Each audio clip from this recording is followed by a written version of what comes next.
Hi hello ನಮಸ್ತೆ ಸ್ನೇಹಿತರೆ, welcome back to Jo's Gruhapaka. ಇವತ್ತಿನ ವಿಡಿಯೋದಲ್ಲಿ ನಾನು ತುಂಬ ಸಿಂಪಲ್ಲಾಗಿ ಅಷ್ಟೇ ರುಚಿಯಾಗಿ ಹವ್ಯಕ ಬ್ರಾಹ್ಮಣರ ವಿಶೇಷ ರೆಸಿಪಿ ಅಪ್ಪೆ ಹುಳಿನ ಹೇಗೆ ಮಾಡೋದು ಅಂತ ತೋರಿಸ್ಕೊಡ್ತಾ ಇದ್ದೀನಿ. ನಾನಿವತ್ತು ಇದನ್ನು ನೆಲ್ಲಿಕಾಯಲ್ಲಿ ಮಾಡೋದು ಹೇಗೆ ಅಂತ ತೋರಿಸ್ಕೊಡ್ತಾ ಇದ್ದೀನಿ. ಬನ್ನಿ ಆಗಿದ್ರೆ ಹೇಗೆ ಮಾಡೋದು ಅಂತ ನೋಡೋಣ. ಮೊದಲಿಗೆ ನಾನಿಲ್ಲಿ ಚೆನ್ನಾಗಿ ಬಲ್ತಿರುವಂತಹ 4 ನೆಲ್ಲಿಕಾಯಿಯನ್ನು ತಗೊಂಡು ಚೆನ್ನಾಗಿ ತೊಳೆದು ಈ ರೀತಿಯಾಗಿ ಕಟ್ ಮಾಡಿ ಇದನ್ನು ಒಂದು ಮಿಕ್ಸಿ ಪಾತ್ರೆಯಲ್ಲಿ ತಗೋತಾ ಇದ್ದೀನಿ. ನಂತರದಲ್ಲಿ ಇದಕ್ಕೆ ಖಾರಕ್ಕೆ ತಕ್ಕಷ್ಟು ಸೂಜಿ ಮೆಣಸನ್ನು ಹಾಕ್ಕೋತಾ ಇದ್ದೀನಿ. ನಿಮ್ಮ ಹತ್ರ ಸೂಜಿ ಮೆಣಸು ಇಲ್ಲ ಅಂದರೆ ನೀವು ಹಸಿಮೆಣಸನ್ನು ಕೂಡ ಯೂಸ್ ಮಾಡ್ಕೋಬಹುದು. ನಾನಿಲ್ಲಿ ಒಂದು 5 ರಿಂದ 6 ಸೂಜಿ ಮೆಣಸನ್ನು ತೊಗೊಂಡಿದ್ದೀನಿ.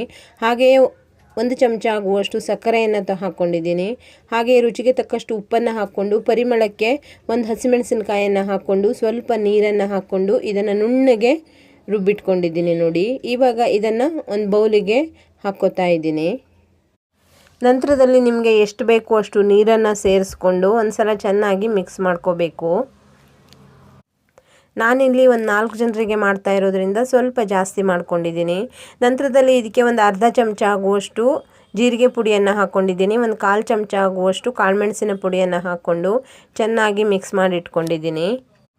ಕೊನೆಯಲ್ಲಿ ಇದಕ್ಕೆ ಒಂದು ಘಮ ಒಗ್ಗರಣೆಯನ್ನು ಹಾಕ್ಕೋತಾ ಇದ್ದೀನಿ. ಒಗ್ಗರಣೆಗೆ 2 ಚಮಚ ಆಗುವಷ್ಟು ತೆಂಗಿನೆಣ್ಣೆ, ಅರ್ಧ ಚಮಚ ಆಗುವಷ್ಟು ಸಾಸಿವೆ, 1 ಚಮಚ ಆಗುವಷ್ಟು ಜೀರಿಗೆ, 1 ಬ್ಯಾಡಗಿ ಮೆಣಸಿನಕಾಯನ್ನು ಕಟ್ ಮಾಡಿ ಹಾಕ್ಕೊಂಡಿದ್ದೀನಿ. ಹಾಗೆಯೇ ಸ್ವಲ್ಪ ಕರಿಬೇವಿನ ಸೊಪ್ಪು, ಹಾಗೆಯೇ ಚಿಟಿಕೆ ಇಂಗನ್ನು ಹಾಕ್ಕೊಂಡು 1/4 ಚಮಚ ಆಗುವಷ್ಟು ಅರಿಶಿನ ಪುಡಿಯನ್ನು ಹಾಕ್ಕೊಂಡು ಒಗ್ಗರಣೆಯನ್ನು ಚೆನ್ನಾಗಿ ಬಾಡಿಸಿ ಇದಕ್ಕೆ ಹಾಕ್ಕೊಂಡ್ರೆ ರುಚಿಯಾದಂತಹ ನೆಲ್ಲಿಕಾಯಿ ಅಪ್ಪೆ ಹುಳಿ ರೆಡಿ ಆಗುತ್ತೆ. ಇವತ್ತು ನಿಮಗೆ ಅಡುಗೆ ಮಾಡೋಕ್ಕೆ ಇಷ್ಟ ಇಲ್ಲ ಅಂದವಾಗ ಅಥವಾ ಬಾಯಿ ರುಚಿ ಕೆಟ್ಟವಾಗ ಅಥವಾ ದಿಢೀರಾಗಿ ಏನಾದರೂ ಮಾಡ್ಕೋಬೇಕು ಅಂದವಾಗ ಖಂಡಿತವಾಗಿಯೂ ಈ ರೆಸಿಪಿನ ಮಾಡ್ಕೋಬೋದು. ತುಂಬ ರುಚಿಯಾಗಿರುತ್ತೆ. ನೀವು ಒಂದು ಸಲ ಮಾಡಿಕೊಂಡ್ರೆ ಖಂಡಿತವಾಗಿಯೂ ಮತ್ತೆ ಪದೇ ಪದೇ ಮಾಡ್ಕೋತೀರಾ. ನೋಡಿ, ಒಗ್ಗರಣೆ ಎಲ್ಲ ಮಾಡ್ಕೊಂಡಾದಮೇಲೆ ಎಣ್ಣೆಯಲ್ಲಿ ಬೆಂದಿರುವ ಕೆಂಪು ಮೆಣಸಿನಕಾಯಿಯನ್ನು ಈ ರೀತಿಯಾಗಿ ಕೈಯಲ್ಲಿ ಕಿವುಚ್ಕೊಂಡು ಇದಕ್ಕೆ ಸೇರಿಸ್ಕೊಂಡ್ರೆ ತುಂಬ ರುಚಿಯಾಗಿರುತ್ತೆ. ನೋಡಿ, ಇವಾಗ ರುಚಿಯಾದಂತಹ ನೆಲ್ಲಿಕಾಯಿ ಅಪ್ಪೆ ಹುಳಿ ರೆಡಿಯಾಗಿದೆ. ಇದನ್ನು ಬಿಸಿ ಬಿಸಿ ಅನ್ನದ ಜೊತೆ ಹಾಕ್ಕೊಂಡು ಊಟ ಕೂಡ ಮಾಡ್ಬೋದು. ಇಲ್ಲಾಂದರೆ ಲೋಟದಲ್ಲಿ ಹಾಕ್ಕೊಂಡು ಊಟದ ಮಧ್ಯದಲ್ಲಿ ಕುಡಿಯೋಕ್ಕೆ ಕೂಡ ಯೂಸ್ ಮಾಡ್ಕೋಬಹುದು. ತುಂಬ ರುಚಿಯಾಗಿರುತ್ತೆ. ಖಂಡಿತವಾಗಿಯೂ ನೆಲ್ಲಿಕಾಯಿ ಸೀಸನ್ ಮುಗಿಯೋದ್ರೊಳಗಡೆ ನೀವು ಕೂಡ ಒಮ್ಮೆ ಟ್ರೈ ಮಾಡಿ ನೋಡಿ. ಹೇಗಾಗಿತ್ತು ಅಂತ ಕಮೆಂಟ್ ಬಾಕ್ಸಲ್ಲಿ ತಿಳಿಸಿ.